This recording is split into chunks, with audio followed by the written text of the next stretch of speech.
This is it, chat. Let's go. She's a rose with a title. She's a runaway when it gets hard.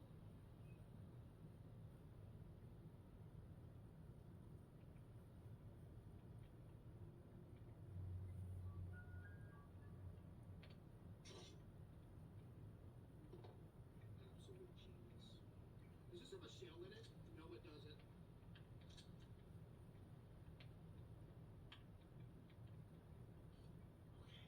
I need to get back to the dart gun. This could be bad if I can.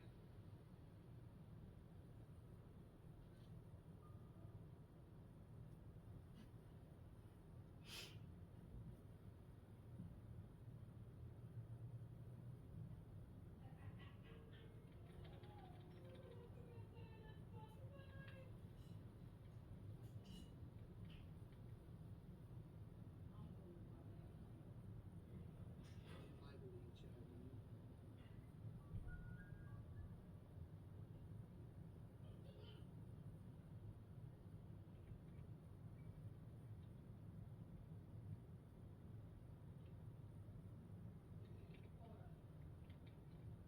The battery. Check the batteries for the front door. We have so much stuff for the front door right now. You know what sucks? The fact that we still have to go in the spider cave, bro. Oh my goodness, man.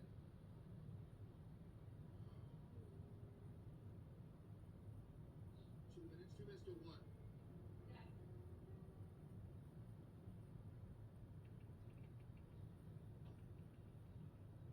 Till it crashes? GG.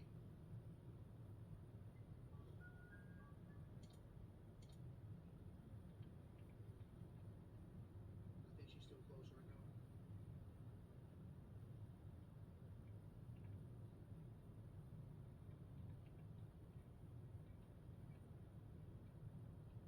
Cody. Here we go. Time to make plays, chat.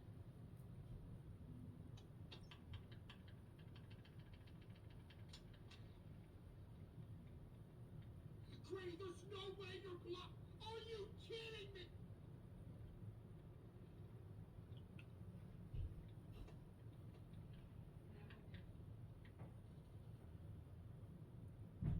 She just burned like half my time, Chad. She's already back.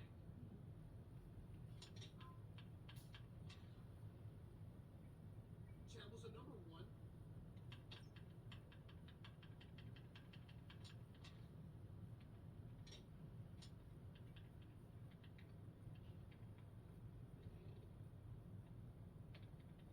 Progress.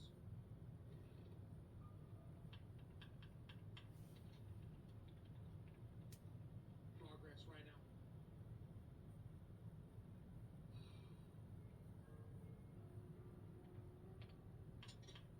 Type 1 if you're proud of me. This is our best Granny Extreme run yet. It's taking forever, but it is what it is.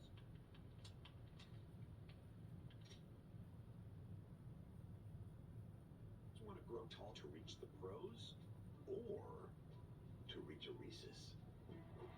Some might say that is an unfair advantage, but I say everything happens for a Reese's.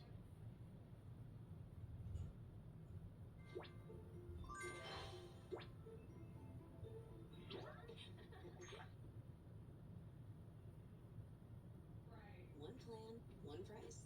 Introducing Simplicity from Verizon.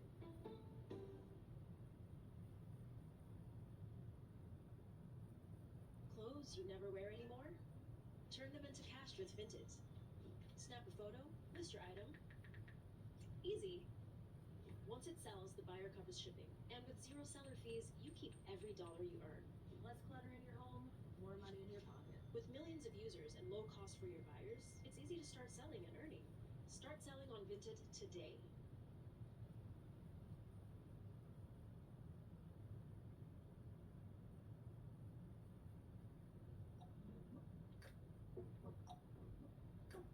That's just the way you make me feel.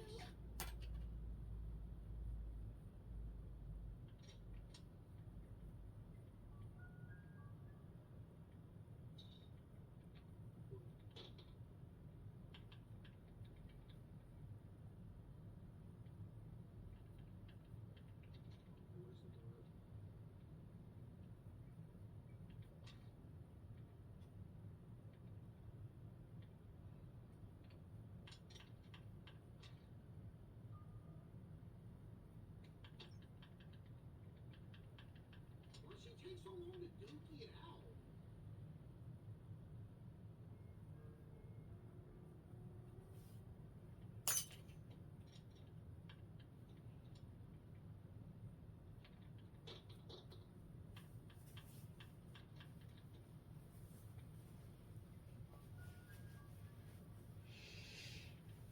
That should be great. Close to the corner.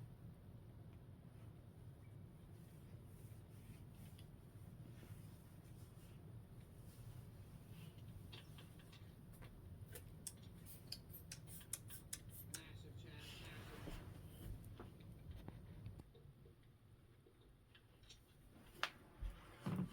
Where is it? Oh no, where is it?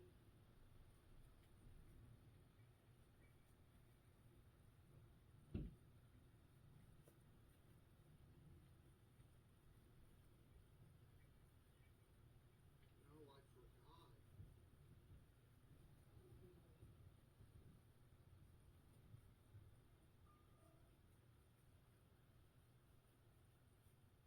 Wait, is it? Wait, I know where it's at. I know where it's at. I know where it's at. Lock in. I know where it is. Let's go, Chad. Come on.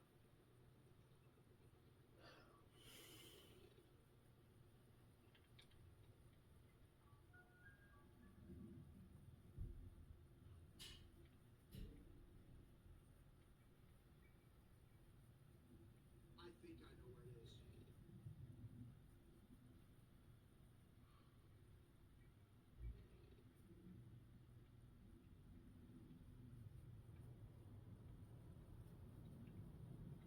Oh my goodness.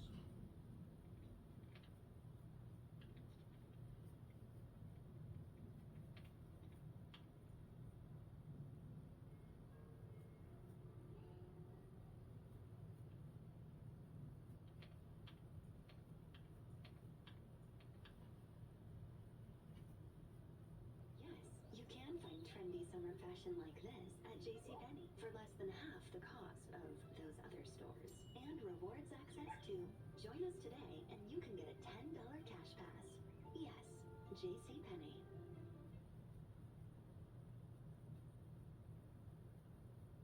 Strawberry Cove, paradise is closer than you think.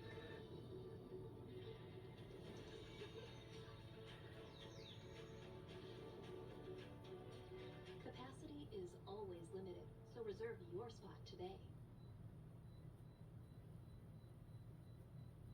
Chip on a hot dog? Ooh, controversial. Sure is. Well, I got no problem with it. Really?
4x4s on cars.com again?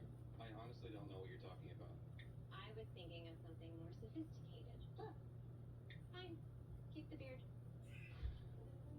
Cars.com. Where to next?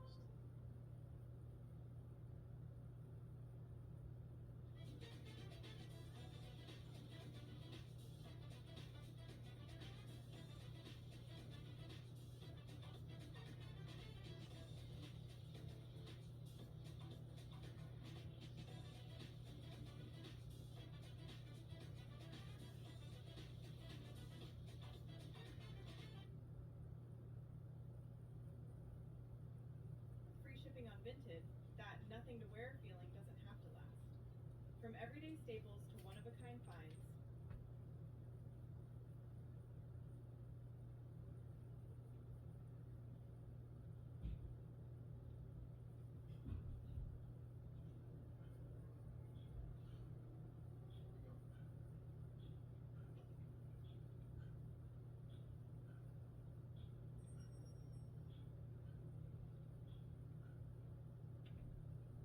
Biggest scam in grading history, by the way, chat. Just saying.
I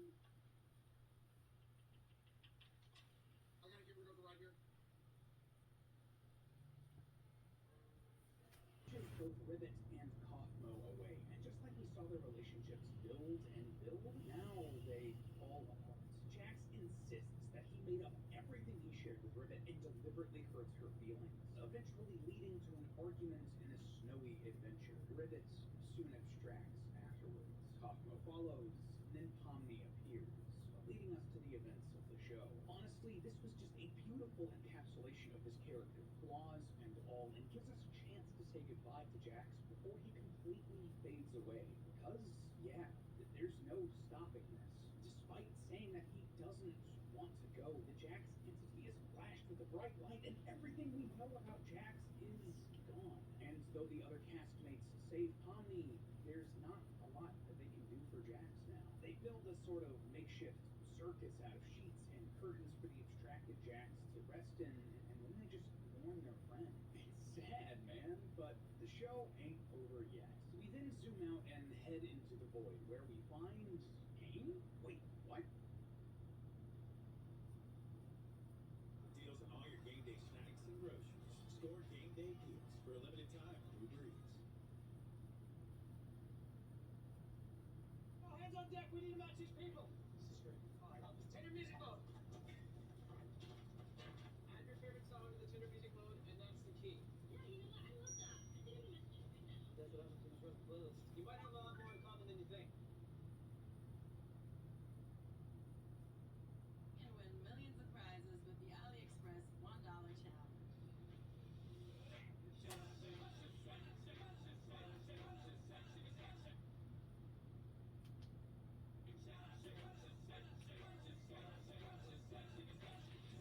Get unreal deals for just $1. Win $10,000.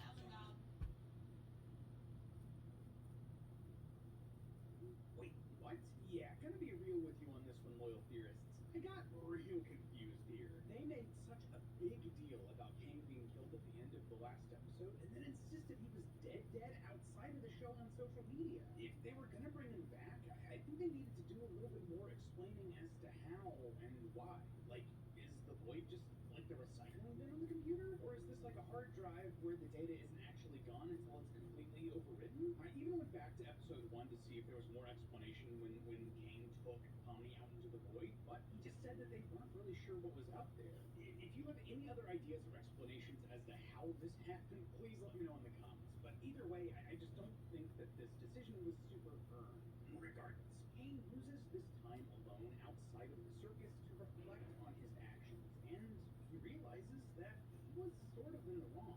This is huge character development for Cain, and one that really completely changes him for the better. I also have to wonder here if we previously joked that maybe Bubble was the remnant of the blue dot AI that Cain had consumed, but we dismissed that for a whole lot of reasons. But at the same time, now, I think it's worth a revisiting that idea. See, when Cain does reappear out in the void, he's accompanied by a bubble. It's not the character from the circus, however. It's literally just a bubble that he looks into and sees his own reflection. However, as Cain continues his adventure here in the void, finding the internet access, the brain scans, whatever, Bubble doesn't follow him. A talking bubble doesn't actually ever really appear again for the rest of the show, and that might be related to Cain sort of ripping the blue dot out and setting it free. I mean, just think about it. Whenever Cain has been sort of glitching out, it seems like it was the blue AI that was the one speaking out against the human cast members. Well, at least that seems to be the case in retrospect. Similarly, Bubble sort of took on that role when speaking to Cain. He was sort of like the evil voice in his ear, the devil on his shoulder, representing his self-doubts about his ability and the castmates. Maybe you're just genuinely bad at this. You really were the lesser of the two.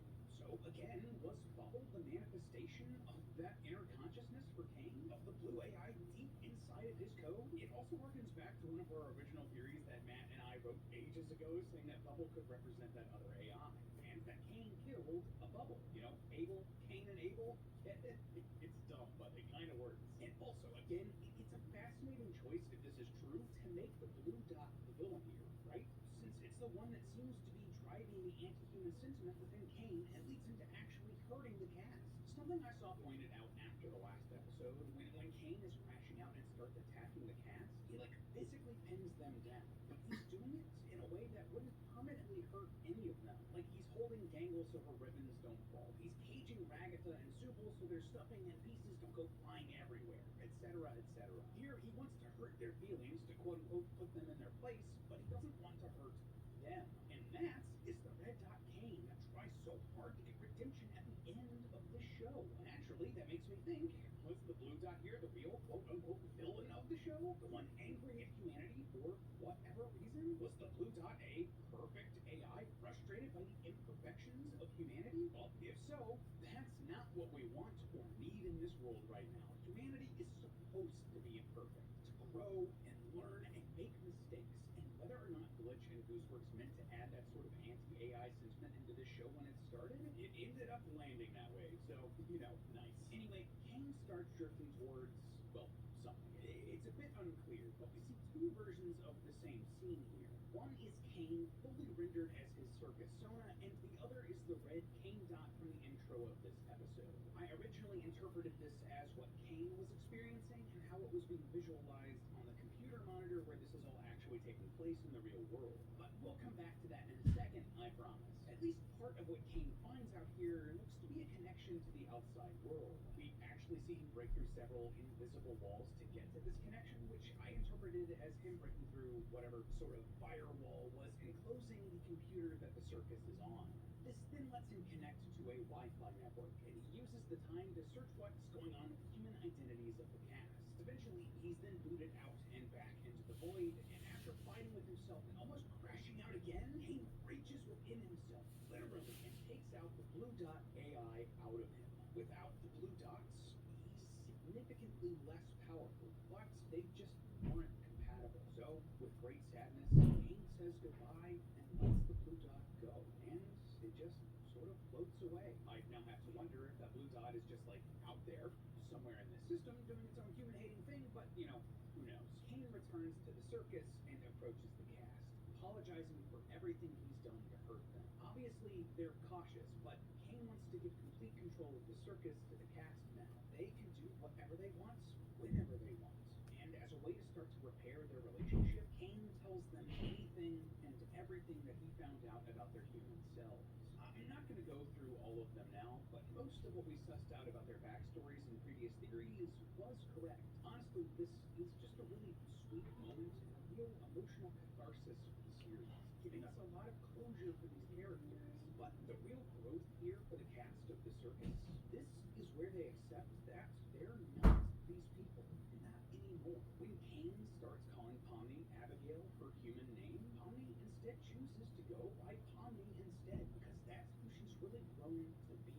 Sure, she was Abigail once, but she's not Abigail anymore. The experiences and relationships she's made in this circus have changed her forever. We then get a nice shot of all the characters eating and talking and laughing together around a round table. A direct parallel to how the first episode ended, where they were all lined up on one side of a table. They were part of a picture, a play, an act back then. But now they're looking at one another because they've become a real family. Cue the end credits where we get more snapshots of the post-ending lives of these characters, including another beach episode, a cooking episode, spelunking, playing in a rock band, Christmas, and Zubul and Gangle straight up having a good time in Zubul's room. But good for them. The credits also end with Cain putting an orb inside of a locked case, and I wondered if this was supposed to be the Blue Dot AI at first, but I think that would go against like everything else for this ending, so this is likely just like a new adventure or world that he created or something like that. But it could be the Blue Dot, but it's probably not. And that is where this story comes to a close. But that doesn't mean we're out of things to talk about, or that this is the end of the amazing digital circus. And why do I say that? Well, it all comes down to the segment where Cain is out in the void and how he interacts with the outside world. Yeah, the way this scene was handled was interesting. It cuts between Cain and a humanoid red dot that represents Cain, both making identical movements and animations and both reaching out for something. From the Kane character's point of view, it's a door representing a Wi-Fi network. But from the Red Dot's point of view, it's a folder full of the brain scans of some members of the cast. When we see the Red Dot open this folder of the brain scans, again making identical motions to Kane approaching the Wi-Fi door, we see him find the brain scan of a man named Mike Dobby. We then see the Red Dot create a digital circus and shove Mike Dobby's brain inside of it. We then cut to the stage of the digital circus and Scratch appears out of thin air. So, hold up, wait, what? I'm gonna be real with you guys. This is incredibly unclear. Like, when I was watching this for the first time in theaters, I straight up thought that he'd revived Scratch, and that versions of the old cast were gonna be coming back. You know, maybe they'd have their minds wiped, but we were gonna see them again. In fact, I was at this screening with host of Game Theory, Tom, and he'd gotten up to use the bathroom at this point, and when he got back, I told him that the characters were gonna come back because I thought that's what happened. But then, none of them showed up at the circus at the end. In fact, we get to see how their abstractive selves have found an equilibrium with the rest of the cast, either hanging out in a dark circus tent or in an aquarium-type enclosure that the non-abstracted cast can visit. So, it's strange.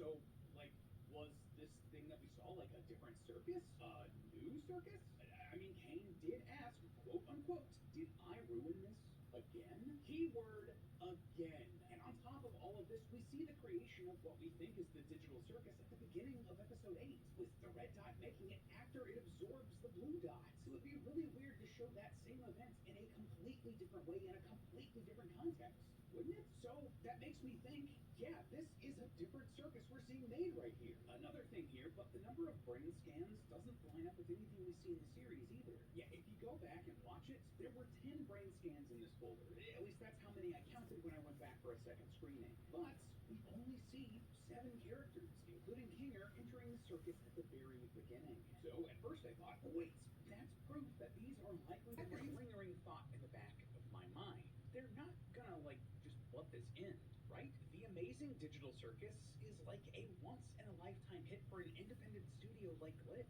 These characters and their struggles really connected with an entire generation, and it gave Glitch so many resources to do more, to expand out, to sell genuinely high-quality merch, to partner with mainstream stores and brands like Netflix and Hot Topic, and to back other independent projects like the Knights of Guinevere and Gameverse. I just do not see a world where they never go back to this well. And that's not just me saying that. That's according to Glitch's global brand manager, Morgana Ignis. Here, check out what she said at one of the screenings of the finale.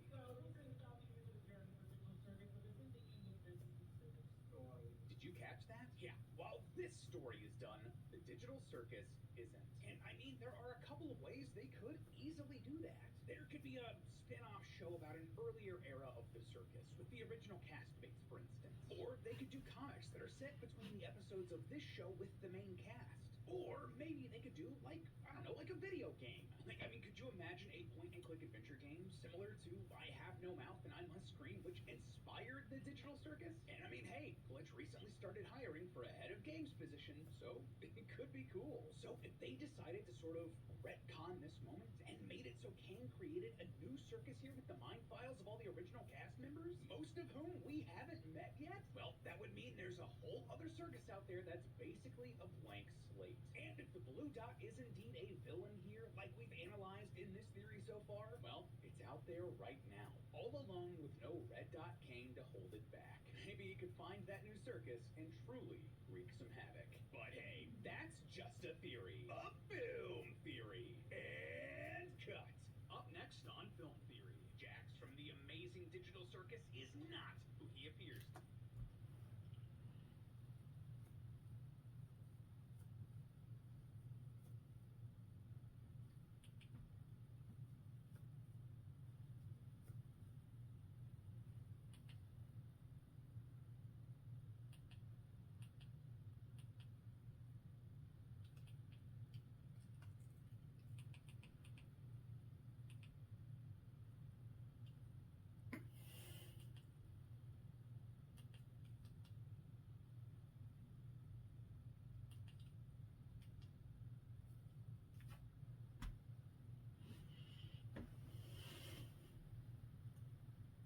A photo and list the minutes Easy, right? The buyer covers shipping, so there's no cost for you. And with zero selling fees, you keep everything you earn. Download Vinted and list your first item today. And Felicity's story has taken its darkest turn yet. What started as an upbeat tale of redemption has turned into the very opposite. If you don't know who Dakota and Felicity are, I highly recommend my first two videos on them. But a quick rundown would be that Dakota and Felicity are a homeless couple in their early 20s, made viral by a social media influencer named Coracle who tried to help them out of their situation. But ultimately they ended up taking advantage of Coracle as much as they could, leading to the end of that relationship and all assistance that Coracle had been providing. Ever since, it's been a downward spiral for the couple, getting involved with worse and worse characters as each day goes by, eventually leading them to the door of a woman calling herself China Doll. China had seen the success of Dakota and Coracle's content, so she tried to emulate it, but her extensive criminal history and overall unpleasant attitude allowed people to immediately see through the facade that she was trying to present. China's main intention with Dakota and Felicity was internet popularity, and all Dakota and Felicity wanted was a place to stay, a place that they could absolutely trash, and they did, which led to a massive fight with China, causing her to kick them out of her grandmother's house. And that was where my previous video on the couple ended. I thought I wouldn't be covering them for at least another couple months, but so much has happened since. From the return of familiar faces to some of the most disturbing turns this story has ever taken, which is sadly where we begin our video today. One day while Dakota was out begging or picking up some items, he was grabbed and dragged off to the truck of an old man with very disgusting intentions. Here is some of the audio from the dispatch call. Been in the intersection of 58th Street Southeast, 4th Avenue, 58th, 4th Avenue. So there's a white male, gray shirt, black pants, dragging what appears to be a child down the road towards Lowe's. Child appears to be 8 years old. That's probably we're not too far off. We'll go there and check it. We believe clear. Dakota is often mistaken for a child, especially when it comes to police calls about it. It also seems that it was that factor the old man was interested in. People have spoken at length before about how dangerous it is for Dakota to be on the street, because he had a high risk of being preyed upon by a sicko. And sadly, that's what happened here. What was done is completely unforgivable, and I hope that old man rots in prison for what's left of his miserable life. I know that hindsight is 20/20, but I'm almost positive that Coracle warned him about stuff like this, and that he needed to be more careful going places by himself. I don't know where Felicity was during all of this, but during that time she wasn't faring much better, making frequent hospital visits and suffering seizures.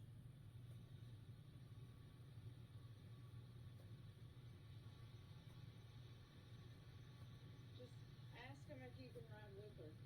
You know what I mean? I think now's a good time to talk about their swift reconciliation with China. My assumption is that China realized she would have no social media career without the couple, along with the couple realizing that they could get more out of China.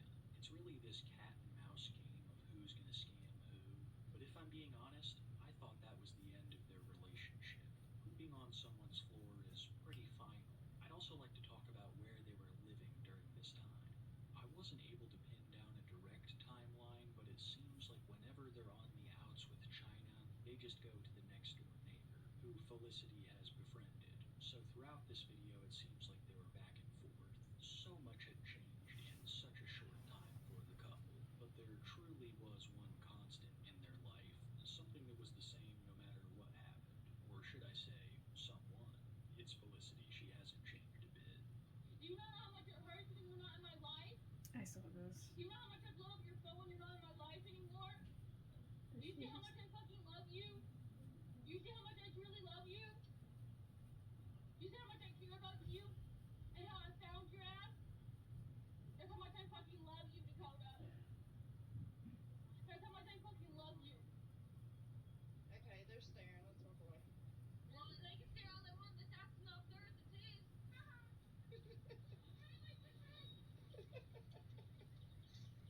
I got them to should remind everybody that Felicity has been caught multiple times cheating on Dakota.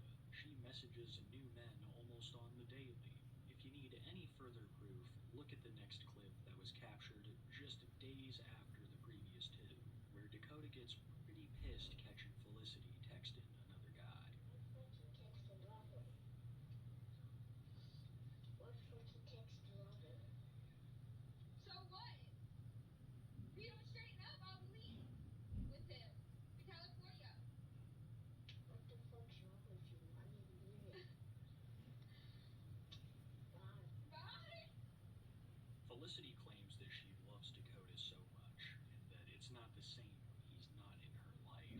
But I remember a time in recent memory when she gallivanted off with a predator, a convicted one, and left Dakota for weeks, only to come back and say she's not with that man anymore, she used him for money, and that she's changed. She vapes now. Two direct quotes from Felicity post leaving Dakota for a man who was a convicted predator. A man who I believe she still maintains contact with. Felicity is completely and utterly unfaithful in the relationship, and Dakota knows this but seems to put up with it. Hey guys, so we're back. Everybody's very rude about that. He is so happy to be with me. Tell him, baby, tell him. Yeah. Tell him why you're so happy with me. Just tell him how gorgeous I am. I'm gorgeous, I'm pretty. He's got a woman with double D's and...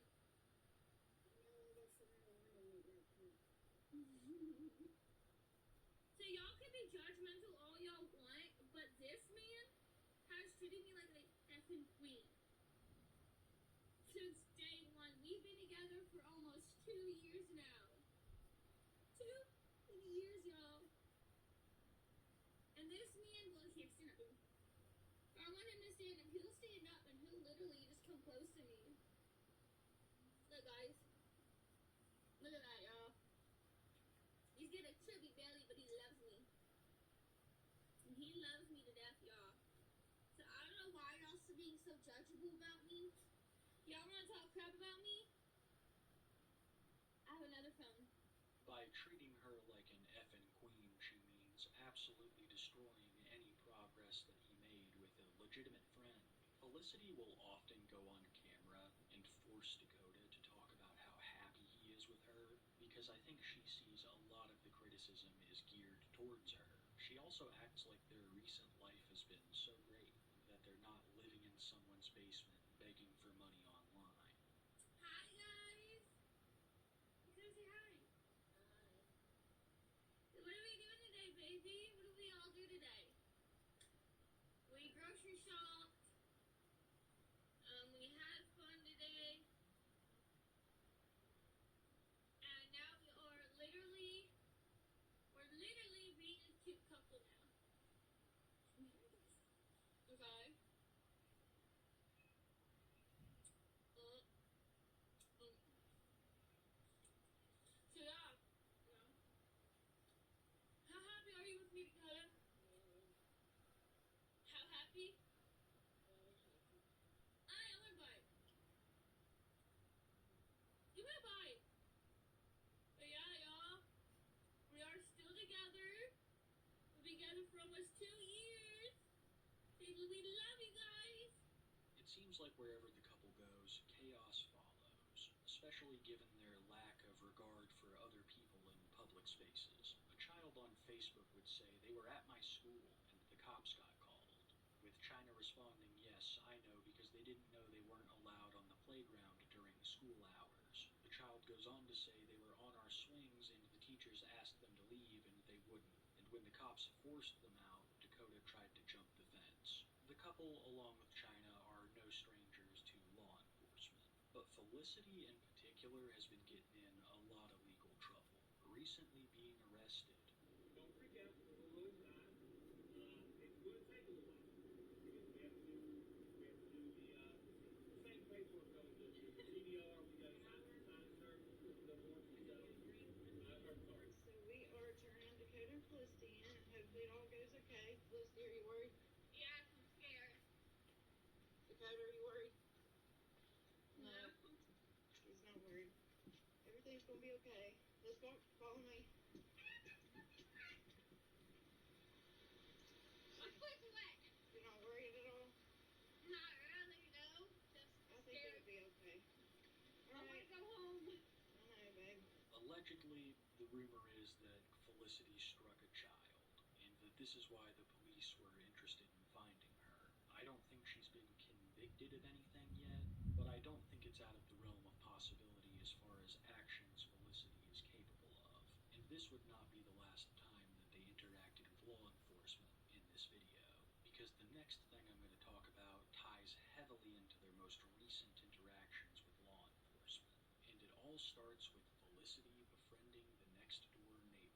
As I said previously, Felicity and Dakota had been couch surfing back and forth from China's place and the neighbor's. Felicity even claiming that the neighbor and her young daughter were her best friends. Well, eventually, they had a falling out due to some nasty statements that Dakota and Felicity had made, not only about the neighbor, but her young daughter, and some allegedly destroyed property. As I'm sitting here with Felicity, and I'm gonna ask her a few questions. Felicity, have you been doing therapy? Yes. Are you willing to get on medication for your bipolar? Yeah. Have you been doing good in therapy?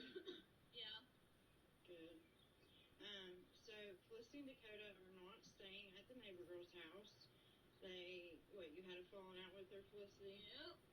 They had a falling out, so until their house is done, I've got them somewhere to stay. We got to put drywall up. We got a lot of things to do at their house, but they do have somewhere to stay, so they're not on the streets. People took a video of you all walking to the bus stop the other day, Felicity, and they said that you were hitchhiking. Nah, we're just taking the bus. Yeah. See, I work and I'm home with my baby, so they can't always, I can't always give them rides everywhere. This new house that China is referring to is most likely funded by her grandmother. It is China's newest solution for Dakota and Felicity's housing problem, to construct a new home, most likely not on her dime, and let the very people who you made your stepfather clean up the shit of live in there. China fits a very stereotypical mold. A younger person with a drug problem who moves in with their grandparents and takes them for an absolute ride. Instead of being a help to her poor grandmother, she's moving homeless people into her house that seems to have marble floors. The point I'm trying to make is that not only is China a terrible person, but possibly a worse relative, and a very spiteful person. China is not very fond of the way that I've covered her. She seems to be an extremely narcissistic person. It's not just me that's been critical of her, but also Coracle, so she absolutely hates the both of us. Her and her gaggle of drugged-out hillbilly women want to dox not only me, but also Coracle, who they believe... I'm a nurse, a traveling nurse in Charleston, West Virginia, and I live in Huntington, but, what he is not what he says he is. And I'm not here to, bash him, but I've even done my own detective work in regards to, where he started. I mean, he has a very desperate need to be a star, and he'll do anything to get that. And as the numbers show, I mean, you said it yourself, he has a very pretty girlfriend. There's no reason he needs to, get on there and say, do you want to ride on my motorcycle? You've got bigger and better things to do than that, I'm sure. And, However will I hide from such an intellectually gifted group of detectives? The think tank here is on my heels. How dare anyone be critical of a drug addict, a criminal? She has deluded herself so much that she thinks that she is actually helping Dakota and Felicity out of the kindness of her own heart. Not for her ego or financial gain, but because she's such a good person. Oh, veneers, you've got a lot to learn about the internet. Speaking of criminals, Felicity's brushes with the law were not over yet, because it seemed like the neighbor's grievance with Felicity went a lot deeper than what the public knew at the time, and eventually cops were involved. The video you're about to see is of Felicity and China reuniting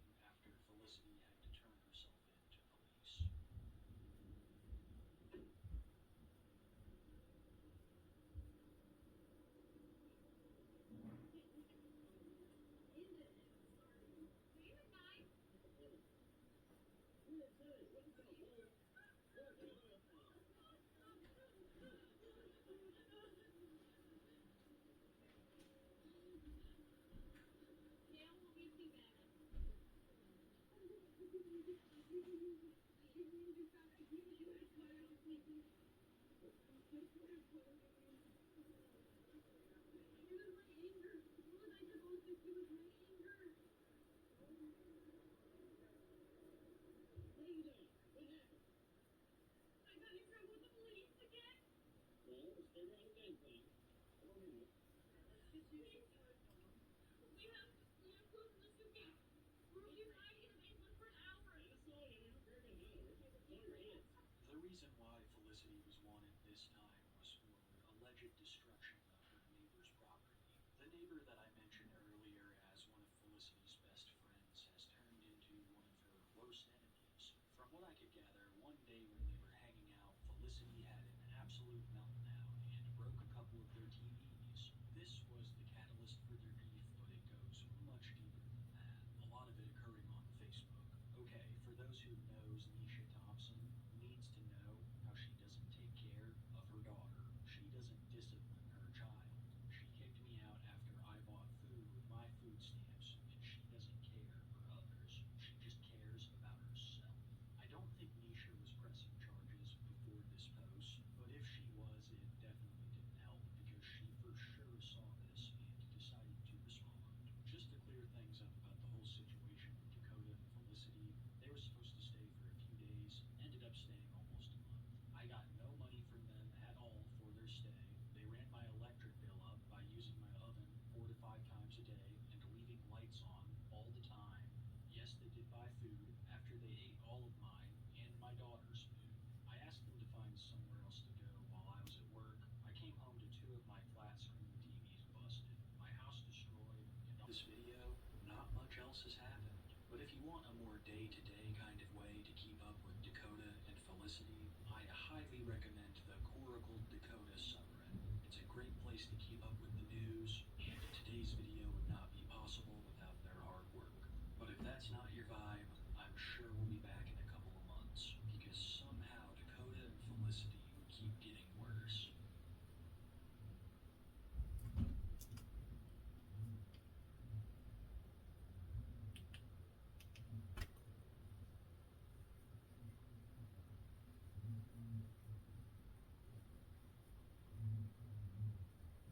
A pile of clothes you never wear anymore?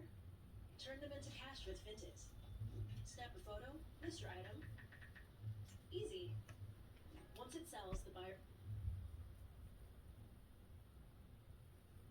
Hello everybody and welcome back to the second channel. We have a very fun video today, so go ahead, sit back, relax, crack open a can of sparkling water and just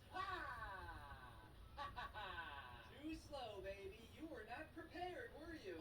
Oh, did somebody forget to scan their environment? Did somebody forget they were transitioning to a new YouTube video and had to stay alert? I guess it just goes to show the world is a crazy place. You never know when you might be walking into an unfamiliar situation, like going into a grocery store, famously a scary spot, and trouble might be afoot. But luckily, this guy, Lawrence Betts, has us covered. He's got a program called Prepared, Not Paranoid. A phrase coined by this guy and every paranoid person ever. I found this guy because this video popped up on my Explore page, and I knew right away this was right up my alley. And then when I discovered he was in my alley, my dark alley at night, I knew I had to kill him. As I go from the parking lot into the store, I'm transitioning into a new space. So in the parking lot, I've already cleared that it's safe. I like that he starts the video by explaining the concept of going from one place to another. As I go from the parking lot to the store, I am transitioning to a new space.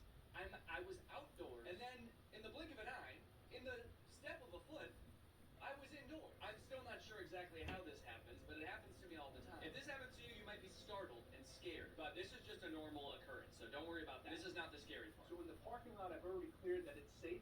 As I go into a new space, I have to do the same thing. Okay, so he's cleared the grocery store parking lot. So in the parking lot, I've already cleared that it's safe. Either that means he spent like an hour, like looking through the window of every car in the parking lot, or worse, the word clear does make it kind of sound like this was like a military operation. Now that the parking lot is a wasteland devoid of life, I can go into the grocery store. So as I go into the store, I take a second. I Look, I notice there's a fire alarm over there. Everything seems normal. Take a few more seconds, and I go about my day into the store and go shopping. Seemed almost a little bit unsure there, like he thought that maybe that was the whole point of going to the grocery store. Now that it's clear, Wait, what do you do here? Go shopping? I like that he goes in there with like a lav mic and a cameraman in cool sunglasses, talking about like scanning and clearing the place, and is like, I'm looking for anything out of the ordinary. I better not see anything strange in here. The one thing I hate is strange thing in the grocery store. All right, guys, follow me. I'm honestly impressed that I pulled that off. I don't think I've done a somersault in like 15 years. Actually, that hurt. That hurt my back. Is he gonna do that in this video? That would be a sick way to end the video. Or like grappling hook up to the ceiling. All right, let's go shopping. And it ends with him like scuttling along the ceiling. All right, guys, I'm here at a park with my dog Zero. We're out for a walk because we want to give an extra special thank you to today's sponsor, Sundays for Dogs. Say thank you to Sundays. That's a good boy. You know, we humans go to the grocery store to pick out the healthiest option for us. We get real food made with real ingredients. And look, I wish I could just take Zero to